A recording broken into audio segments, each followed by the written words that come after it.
Hello everyone, আসসালামু আলাইকুম। সবাই কেমন আছেন? আশা করি সবাই অনেক ভালো আছেন। তো আমরা সেদিন গিয়েছিলাম হচ্ছে ইসেইলরে একটা পাঞ্জাবি কেনার জন্য। তো চলেন আপনাদেরকে দেখাই পাঞ্জাবি বাদে আমরা আরো কি কি কিনি। তো রায়ান এখানে লাফালাফি করতেছিল, সে আগে আগে উঠে যাচ্ছিল, ওই পাশে খেলনা দেখছে, সে তাড়াহুড়া করে যাচ্ছে যাতে খেলনাগুলো সে ধরতে পারে। চলেন ভিতরে যাই। রায়ান বাবু দেখেন কি খুশি।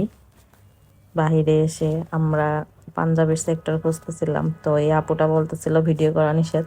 তারপরে হচ্ছে আমরা ক্যামেরাটা রেখে দিয়েছিলাম। তো সামনে চলেন, আরেকটু ভিডিও করে ক্যামেরা রাখছি। এই যে আমি একটু আয়নার সামনে এসে ভিডিও করতেছি। তো ওকে আবার বলতেছিলাম তুমি একটু আসো। তো তাকেও দেখেন। আর আমাদের ভিডিওগুলা যারা নতুন দেখেন তারা অবশ্যই আমাদের পেজটা ফলো দিয়ে রাখবেন। এই যে রাইয়ান এখানে ওইগুলোর সাথে কথা বলতেছিল। আল্লাহ হাফেজ।